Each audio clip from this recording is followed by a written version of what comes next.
Mémorandum de Neuchâtel sur les bonnes pratiques de justice pour mineurs dans le contexte de la lutte contre le terrorisme.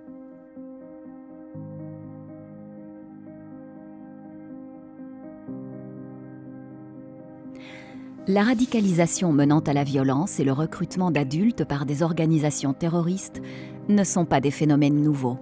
En revanche, on observe que les enfants font de plus en plus l'objet de politiques de recrutement élaborées par des organisations terroristes.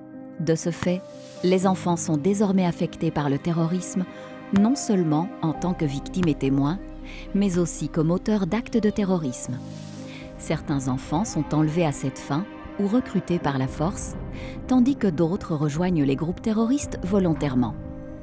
Il arrive aussi qu'ils n'aient pas d'autre choix que d'accompagner leurs parents ou d'autres membres de leur famille lorsque ceux-ci rejoignent une organisation terroriste.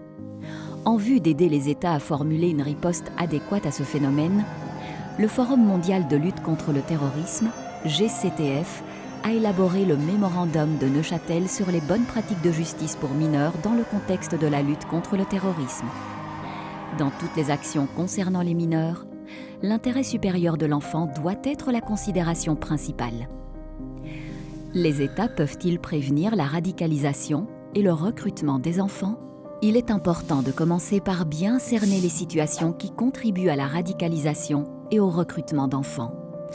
La discrimination, le manque d'accès à l'éducation ou le fait d'être séparés de leur famille durant les conflits peuvent rendre les enfants plus vulnérables. C'est pourquoi l'objectif premier de toute stratégie de prévention du terrorisme doit être de résoudre ces problématiques en veillant à éviter toute stigmatisation. Pour ce faire, les États doivent ériger en infraction pénale le recrutement d'enfants par des groupes armés non étatiques. L'étape clé suivante consiste à détecter le plus tôt possible les signes d'une radicalisation menant à la violence. Le processus de radicalisation peut être très rapide pour certains enfants, quelques semaines, et très lent pour d'autres, plusieurs mois, voire années. Lorsque l'on affronte le recrutement à des fins terroristes, il est possible de tirer des enseignements de la lutte contre d'autres formes de criminalité, telles que la violence en lien avec des bandes et l'exploitation sexuelle, en particulier pour ce qui a trait à l'exploitation en ligne. Ainsi, les États doivent garder à l'esprit que dans le contexte du terrorisme, les réseaux sociaux servent de catalyseurs de radicalisation ou de recrutement. Que doivent faire les États si des enfants sont radicalisés et recrutés par une organisation terroriste ? Il convient, lorsque des enfants sont associés à des groupes terroristes, de leur accorder toutes les protections nationales et internationales prévues en droit et de les traiter au premier chef en tant que victimes. Tout d'abord, les États doivent veiller à l'existence d'une juridiction spécialisée pour mineurs, compétente pour les enfants faisant l'objet d'une enquête et ou accusés de délits en lien avec le terrorisme. Un tel système est fondamental pour préserver la sûreté publique tout en respectant les droits des enfants. Les intervenants du système judiciaire de la justice pour mineurs doivent non seulement faire en sorte que les enfants répondent à leurs actes, mais surtout poursuivre l'objectif de leur réhabilitation et de leur réinsertion dans la société. Le système de justice pour mineurs doit être en mesure de s'adapter à la situation et aux besoins spécifiques de l'enfant. Il doit prévoir des procédures, des condamnations et, en dernier ressort, des régimes de détention tenant compte des spécificités de l'enfant. Par exemple, chaque enfant en détention provisoire ou condamné à une peine de prison pour s'être livré à des activités terroristes doit être détenu dans un autre lieu que les adultes, dans des centres spécialisés de détention pour mineurs. En outre, une formation spécialisée doit être proposée à tous les intervenants dans les affaires concernant des mineurs, tels que policiers, procureurs, juges et tous ceux qui prennent en charge ces affaires impliquant des enfants. Comment les États peuvent-ils faciliter la réinsertion des enfants affectés par le terrorisme ?